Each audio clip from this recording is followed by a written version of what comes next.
σε εσάς για αυτή τη μεγάλη ευλογία που επιδαψιλεύεται στην Αγία μας Εκκλησία,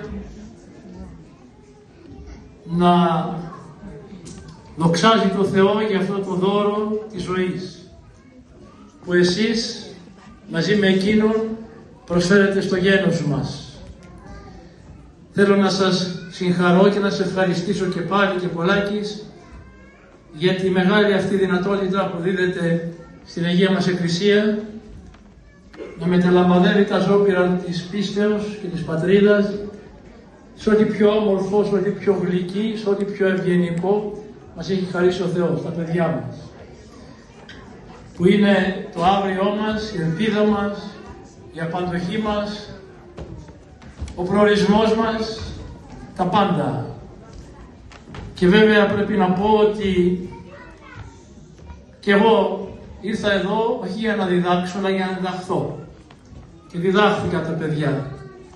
Και έλεγα μέσα μου όλη αυτή την ώρα πόσο δικαιώθηκαν όλοι αυτοί που μαρτύρησαν, που πέρασαν δια πυρός και σιδήρου, που κρεμάστηκαν, που σουβλίστηκαν, που γδάθηκαν ζωντανοί, για να έρθει αυτή η ώρα, αυτά τα παιδιά να απολαμβάνουν την ελευθερία τους, την αγάπη σας, τη στοργή σας, μια ελεύθερη πατρίδα, μια ιδιοπροσωπία και ένα πολιτισμό γεμάτο φως και δύναμη. Τα παιδιά μας λοιπόν, επιτρέψτε μου να πω, δικαιώνουν τους αγώνες των ηρώων μας και τα αίματά τους και τις θυσίες τους. Γιατί τότε, στα 4 τέλειωτα 100 χρόνια της σκλαβιάς για τη Νότια Ελλάδα, στα 500 χρόνια της σκλαβιάς για τη Βόρεια Ελλάδα, όποιος εξισλαμίζετο, άμα και εκτουρκίζετο, γινόταν Τούρκος, έχανε την ελληνική του συνείδηση. Παράδειγμα κλασικό, οι Τουρκοκρίτες που ήταν Έλληνες και που εξισλαμίστηκαν και παρότι κράτησαν την ελληνική γλώσσα, έχασαν την ελληνική του συνείδηση και ενσωματώθηκαν στο τουρκικό έθνος. Γι' αυτό και αντιλαμβάνεστε πόσο μεγάλη τιμή και πόση μεγάλη ευγνωμοσύνη πρέπει να έχουμε στα ιερά σφάγια του αγώνα των 400 ολοκλήρων χρόνων. Και ξέρετε, το γένος μας δεν ξεσηκώθηκε στο 1721 μόνο. 17 επαναστάσεις από την τραγική εκείνη μέρα της αλώσεως της Κωνσταντινουπόλεως επισυνέβησαν με ποτάμι αίμα και με άπειρες θυσίες.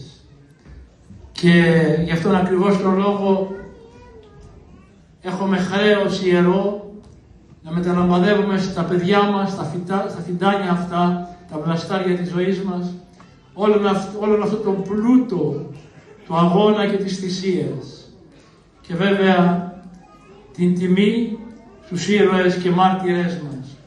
Γιατί το ποτάμι του αίματος των νεομαρτύρων που έκαναν μια ιδιότυπη αντίσταση, δεν χτυπούσαν τον εχθρό για να προκαλέσουν αντίπεινα στο λαό, αλλά γενναία και δυνατά στεκόσατε μπροστά στους ιεροδικαστάς του τουρκικού, σοβινιστικού και θρησκευτικού χαλιφάτου και διεκήρυσαν την πίστη τους στον Χριστό και την αγάπη τους στην Ελλάδα και πέθαιναν και με το αίμα τους και με τα μαρτύριά τους τόνωναν την ψυχή των υποδούλων και δεν προχωρούσαν σε εξισλαμισμούς, γιατί ο κύριος εχθρός του γένους μας τότε ήταν ο εξισλαμισμός.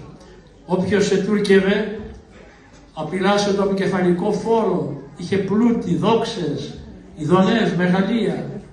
Όποιος έμενε πιστός στην πατρίδα και στην πίστη ήταν ραγιάς, δεν άξιζε ούτε σαν ένα σκύλος, ήταν ανδράποδο, ήταν ένα τυποτένιο πλάσμα που μόνο μία χρήση είχε, την υπηρεσία των αφεντικών, των κατακτητών, των αγάδων.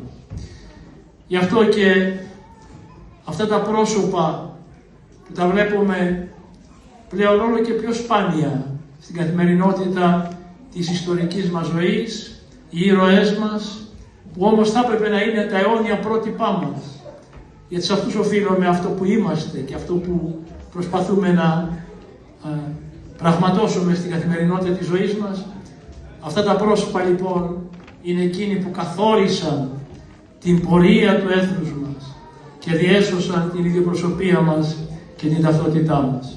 Θέλω να ευχαριστήσω εκπροσώπου του Ιδρύματος Αγίου Γεωργίου και Αγίου Πολυκάρπου, τους συντελεστάς όλου αυτού του ιερού έργου που πραγματώνεται εδώ στο προπύργιο της αγάπης της Ιεράς μας Μητροπόλεως, στα εκπαιδευτήριά μας.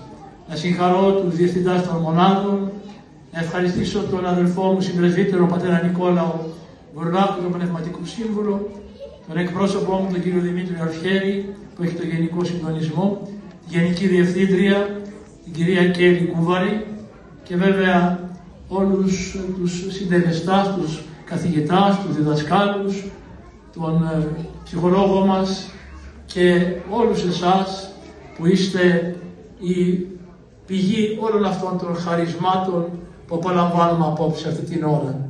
Εύχομαι να εκαμαρώνει τα παιδιά σας πάντα, να σας τα χαρίζει ο Θεός, να τα ευλογεί, να τα ενδυναμώνει, να τα φωτίζει και μέσα στην παγκόσμια σύγχυση που βλέπουμε, μέσα σε αυτόν τον κυματισμό που προσπαθεί να καταρτήσει ένα καινούριο κόσμο χωρίς όρια και κανόνες, εμείς, στοιχούντες το παράδειγμα των μαρτύρων και ηρώων του γένους μας, να κρατούμε ψηλά την πίστη στο Χριστό και την πίστη στην πατρίδα, στην Ελλάδα. Εύχομαι υγεία, χαρά και κάθε ευλογία σε όλους. Ο Θεός να σας αγιάζει και να σας τα χαρίζει, να τα χαίρεστε, να τα καμαρώνετε και να τα φωτίζει ο Κύριος στην πορεία της ζωής τους. Να είναι ευτυχισμένα, χαρούμενα και δυνατά πάντοτε. Θα ήθελα να ευχαριστήσω την κυρία Στεργίου βέβαια, την κυρία Καψοκόλη, η οποία με τόση αγάπη και τόσο δυναμισμό μαζί με τους εκλεκτούς συνεργάτες της κατεργάζεται αυτό το θαύμα και αυτή την ευλογία. Να εμφυτεύει και να ενσταλάζει στις ψυχές των παιδιών τα ζώπηρα της καρδιάς μας, της πίστεώς μας και του γένους μας. Χρόνια πολλά με υγεία και χαρά πάντοτε. Ευχαριστούμε πολύ, Σεβασμιό. Ευχαριστούμε πολύ, παιδιά μου. Μπορείτε σιγά σιγά να κατεβείτε.